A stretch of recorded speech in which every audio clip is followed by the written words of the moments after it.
In this video, let's get started with something called workflow.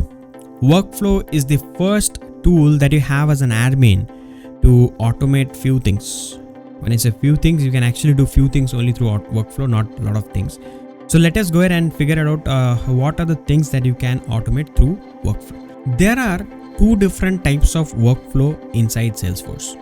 What is workflow, by the way? Workflow is a configurations. It's a tool through which we automate few things inside Salesforce. There are two types of workflow. One is immediate workflow and time dependent workflow. The requirement that we just have discussed, that's the requirement lead management, is a immediate workflow. What do you mean by immediate workflow? Immediate workflow is basically your workflow action will fire immediately whenever Salesforce find a lead gets created or updated with city is equal to New York. Immediately all these four things will happen. That's called immediate workflow. It will not wait. Time dependent workflow is basically, for an example, let's say the lead has a field called date of birth, which I don't have. I'm going to create. Now the date of birth field is been captured by the business user, and whenever a lead gets created, the business wants to send that email to the customer, to the lead, exactly the day of the date of birth. Let's say 1st January 2023 is the date of birth, or 1st January 2021, 20, whatever it is, right? On the day of date of birth, maybe like 1 hour before or after 1 hour, the email should go. That's called time dependent workflow. Okay, so time dependent workflow is the same workflow, but the automation will happen after certain time that we define. Here in this case, 0 days after the date of birth. That's called time dependent. We're going to talk about the time dependent workflow after we finish this immediate. So the requirement that we have discussed so far is the immediate workflow requirement. So now let's go ahead and see how you as an admin going to use this workflow to automate these four things. All right, so let's just go to setup, search with workflow. You as an admin will come to setup and here workflow, and you'll see something called workflow action or workflow rule, right? Click on workflow rule. When you go to the workflow rule, workflow rules, you can actually read all these things. I am just clicking on this checkbox and continuing. Okay. Now I have no rule created so far. What I'm going to do is I'm going to create a new workflow rule. Let's create a new workflow rule. This time I'm going to create this rule for which object? Definitely lead, right? I want to automate the lead. Click on next. Now give a name. I'm just writing lead automation.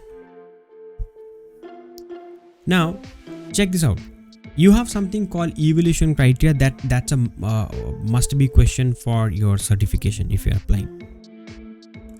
You might get a question like, what are the evaluation criteria? They might give you like 4 options. You have to choose like 3 out of this 4, or they might give you 5 options. You have to choose 3 out of the 5, right? So let's talk about what is evaluation criteria. Evaluation criteria is basically when exactly the system will go and check the criteria. When exactly the workflow will fire is the evaluation criteria, right? Is the event, right? So it says that evaluate the rule when a record is created or created and every time it's edited. So let's say in our requirement, right? The requirement that we discussed so far, whenever the record gets created and updated, the workflow should fire. And it should check the criteria. Criteria is what? City is equal to New York. So this is our evaluation criteria, created and every time it's edited, which is nothing but the second one. If I go here in the Salesforce, you see created and every time it's edited is the second one. That's the evaluation criteria. If business wants this automation to happen only when the record gets created, not when it's get updated, that's when you have to select the created. For an example, let's say whenever a lead gets created, the owner should get an email saying, hey lead, this is a high priority lead, please make sure you reach out to him ASAP. And that email should go only once. It's not like every time you edit and it matches the criteria and every time the same email is going to the owner. No, it should go only once. If that is the case, then you have to select the first evaluation criteria, which is created. I hope these two things is clear, right? Created versus created, and every time it's edited. I'm going to talk about this third options in detail once you understand this other automations and rule criteria. Okay, this third thing is really very important. This is a concept. Let's discuss after this. So as per our example, we have selected this second created and every time it's edited criteria, right? What is next? Next is the rule criteria. This is called rule criteria, by the way. City is equal to New York is the rule criteria. Created and every time it's edited is the evaluation criteria, and the object is lead object, right? And these are the what? These are the actions. By the way, these are the immediate actions, okay? Because these actions should fire immediately, not it should wait for some time and fire. Okay, so my rule criteria is here. City is equal to New York. Okay, I'll just repeat the entire story just to connect the dots, right? The lead, whenever a lead data gets created or updated, okay, if city is equal to New York, then my workflow will fire these actions immediately. Got it? So let's go ahead and give the criteria here. This is the rule criteria. In our case, the rule criteria is what? Lead city is equals to, see, these many operators are there, and I'm telling you these are very, very helpful operators. Sometimes what you can use is like, if any lead starts with NEW new, right, it should fire the criteria, it should fire the actions. If that is the case, then you have to choose contains or starts with or not is equal to, less than, greater than. These are the operator that we have, which is very, very much helpful. In our case, I'm just selecting equals to new. But when you create the lead, if you provide New York N as capital, Y as capital, this will still work. Okay, so this is case insensitive. You can not only assign this one criteria, multiple criteria can be assigned together. For an example, let's say if my system has to check whether the city is New York or not, and the state is something or not, and the country is something or not, and the pin code, right? You can add all these different conditions with like and over here, right? So I'm selecting city, and then I can select like state, right, or the company, right? So I can have multiple criteria over here. And not only that, suppose you have something like if city and state is matched, or if pin code and zone name is matched, then fire the action. How do you do this? For that, we have something called filter logic. See this, suppose you have given here 4 criteria, and you can put like this 1 and 2, like that. You can give like a bracket, and then you can define here or, like here, or again bracket start 3 and 4. Correct? So you can have multiple criteria put together here, and you can actually write your filter logic like all this and or combination over here. All right, by default, if you don't give anything as a filter logic, it will just take and like city is equal to this, country is equal to this, whatever you put here, it will take just and. All right, just to make it simple, I'm not giving all these different criteria. I'm just keeping city is equal to New York. So I'm done with the rule criteria, right? I just have to provide 1 here. I'm done with the rule criteria. What next? Next is the actions that I have to define. One very important thing over here, sometime what happens is business wants the actions to fire immediately without checking any criteria. See here, I'm actually checking if the city is New York or not. If while creating a lead or updating a lead, if city is New York, then only the actions will fire. What if business will ask you, hey, do not check anything. If you get something, if you get any leads that is getting created, immediately fire the actions. What you'll do in this case, come here, write something called formula, and write here true. If you select formula and write TRU true, which means that Salesforce will find this always will be true. It means that no matter what, if any lead gets created, this actions will fire. Okay, by the way, you can write a big formula also. The formula thing we have discussed in the formula part. right? So if you are pretty much comfortable writing the formula, you can actually use this formula, and that's again very much helpful. But most of the things that I find is pretty much can be done through this this particular criteria are met part, right? You just select something equals to, not equals to something, then fire. Okay, so you got it, right? When you have to fire the workflow actions, no matter what, every time whenever lead gets created, just go to here, formula, and write true. All right, I'm just removing it and going back to criteria met. My criteria is done. What is next? Next is I have to define the actions. Guys, how many actions I have to define here? First thing is I have to create a task and assign the task to the testing user. How do I do it? If you click here, you'll see there are 4 things. By the way, in workflow, you can only do these 4 things. You can create a task, you can create an email alert, you can create a field update, or you can do a outbound message. We'll do all these things. Okay, first let's create a task. The task will be assigned to testing user. So search for testing user, select the name, subject, let's say please do the background verification, right? And due date, right? Every task should definitely have a due date. I mean, when exactly the person have to complete the task. So you have to define here the due date. Due date should be, let's say, whenever the lead gets created plus 1 day. Yeah, and priority should be high. Okay, and this is a test task automation. Okay, so these are my task details. I'm just clicking on save, or save and new if you want to create one more task. My first automation is done. What is next? Next is field update. Which field I have to update with what value? There's a field called lead source that has to be populated with what? Purchase list. So I'm going to go here, create the field update. You see the third one called field update. Click on this. Update the source, and you have to select here the field. My field is lead source. Select here, and then you select what would be the value. You can actually define a predefined value, like whatever. This is a pick list field, right? So we have some predefined value. I want to populate purchase list every time. All right, select this and click on save. I'm done with the second one. What is the third automation? Third automation is the email alert. Testing user will get an email stating something, right? Something will be written in the email.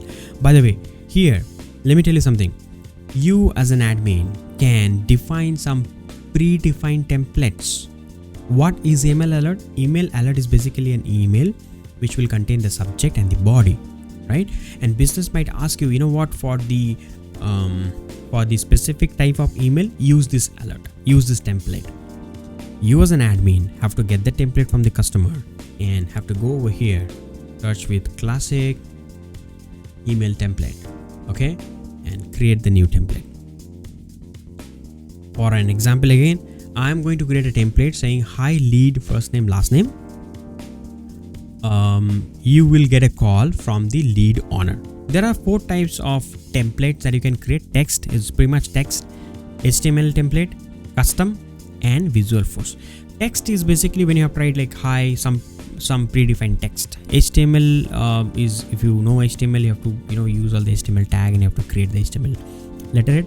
Most of the time we create custom, because here pretty much we can do whatever you want. And Visualforce is basically we will be learning in the development session that we as a developer can write some code and create a custom user interface, and that's nothing but Visualforce. If you want, you can create a Visualforce page and use it as the email template. I'm just going and creating email template as custom. Okay, so as per my requirement, the email template name is, let's say, hello lead. Okay, give a proper name and description always. A subject should be, let's say, welcome to the XYZ company. That's my subject, suppose. Okay, please make sure that this checkbox is true, available for use. Then only you can use this template. Clicking on next. and give some body. If you want to write, let's say, hi lead first name last name. By the way, this lead first name last name has to be pretty much dynamic. Okay, I hope you are still there with me, right? I know this is a big little lengthy requirement and implementation that we're doing, so please make sure that you are there with me. Okay, I'll just connect everything together once we finish this email template creation. Okay, so I'm writing here hi lead first name last name. Please check this out. I have something called merge field here. Okay, select the object and select the field, let's say first name, Control C. You see something called copy merge value. Okay, if you Control C this particular thing and paste it here, you know what it'll do? It will just dynamically fetch the lead first name and lead last name. I'm just replacing with first to last, right? And I'm writing something over here. I have written here hi lead first name last name. You know what is this BR? If you know HTML, you'd be knowing that BR is something we used to give some space, like line gap, right? And I have to give here line gap here after I write hi. Then welcome to the XYZ company, our executive will get back to you. So we should give the name of the executive, right? How do you give the name of the executive? Select here the owner, right? So search with OWN. You see owner email, owner ID, owner full name. Just copy this, our executive, comma, Control V. So all these things are very much helpful because this will help you to get the data dynamically based on the current lead owner, the lead first name and last name. Pretty much, okay. And again, I have to give one more line gap here to write the thanks, right? Thanks, comma, again one more space, let's say Rajesh. Cool. If you want to preview this, click on this preview button. This will help you to preview the data. Sorry, I clicked on the previous button, so you have to click on the preview button. Click on the preview button and here we go. See hi lead first name last name, welcome to the XYZ company, our executive, lead full name will get back to you. Do you see the space? Why the space are coming? Because I have given here the BR. That's the magic of the BR. All right, see these are the templates that you'll always get from the customers. You as an admin don't have to worry about this template. Whatever template that you get from the customer, this write up you'll always get from the customer. You just have to create the email template and get ready with. So before you go ahead and create the email alert, you have to get ready with the email template. I have clicked on save. I think my email template is ready. My email template name is hello lead. I made sure that this available for use checkbox is true. All set. I'll go back to my workflow. If you go back to your workflow that I just have created, same page, click on continue. This is the workflow I just have created, lead automations, right? See, that's the workflow detail. It is not yet active, right? So I'll just click on the edit button and I have already provided two automations. One is the task, one is the field update. What next? Next is the email alert. This is very important because we create a lot of Salesforce, workflow email alert in every single project, right? So give it some name like testing, or testing is not a good name, by the way. So email to the owner, to the lead, or let's say welcome email to the lead. That makes sense, right? So welcome email to the leads, right? Select the template. So here in the email template section, you have to select the same template that you just have created. So if you see, there are a couple of standard templates created by Salesforce, and this is the one that I have created, hello lead. Selected that. Guys, one thing that you remember here, this is again another question that you can expect in this certification. The question is how many additional email address that you can add in the workflow email alert. Ideally, you can send email to only the users, or let's say the lead, somebody whose email address exists inside the Salesforce. But with the email alert, you can add additional like @gmail.com like also over here. So maximum 5 additional email address can be added over here. Clear? Next part is again very much important. See, whenever you get a business email, you always get it from no reply @xyz.com. or the company name.com, right? What is this no reply at the rate? See, this is something inside Salesforce you have to register first. If the business wants the system to send the email to the customer, and the email should always go from no reply at the rate something.com, then please remember, as an admin, you have to go here, something called organization wide email address, not organization wide default, organization wide email address. Okay, you have to go here and register that email address, that no reply at the rate whatever.com. So once you register, once you click on add button, give here the name, the email address. Your email address will receive a verification code. You as an admin have to go there, or maybe you have to ask the business saying, can you please verify that email address? Once that email address is been verified, that email address can be used over here in the form email address. You can test it out. You can create your extra Gmail or some other email address, put it over here, the email address over here, and select for all the profile. Okay, just select for all the profile and click on save. The moment you click on save, your email address will receive the verification code. You have to click on the link to verify the email, because any email address you can definitely not use it, right? Once you verify, then if you come back to your email alert, here you can actually see in the drop down the same email address that you have verified. Make sense? So please test it out. So give your email address in the organization wide email address and please test it out and see whether you're able to see that or not. If you want that that email address to be the form email address every time, then check this box. Make this address the default from email address for this object email alert. You got it? So if you check this box, then whatever email address that you're selecting in the drop down, the organization wide email address would be always the form email address. I'm just clicking on the save button.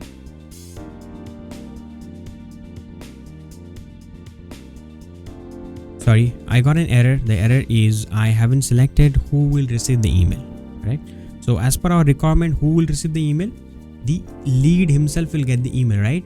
So you cannot select user here. You have to select here the email field. Please see this option, okay? Who all will be able to receive the email? The owner can receive the email. You can create a public group and send the email, or you can send the email to the owner, or there's an option called email field. Select this email field, add and save. I'm done with the email alert. Once I'm done with the email alert, the next is outbound message. Okay, so what is outbound message? Outbound message, as I have discussed, is something, let's say the business wants to send the same lead information to the ERP system. So all you need to do as an admin is have to go here, select the outbound message and give some name, send lead data to ERP. By the way, I cannot use this outbound message because you actually need something called endpoint URL from the third party system, like here in the ERP system. So the ERP system has to give you the endpoint URL, which you have to copy and paste it, and then only you can send the data to the ERP system. So once you get the URL from the ERP system, select what all fields data you want to send. Let's say the lead city, the lead first name, last name, country, company, everything you want to send, right? So select all these things over here and then click on next. Done. So this is how outbound message can help you, and that's very much helpful. I'm telling you, without writing a single line of code, we can do the integration with the help of this outbound message. Okay, so I'm pretty much done with the workflow. I'm done with the setup of the workflow. Now the next thing is I will activate it and I will just go ahead and test the workflow.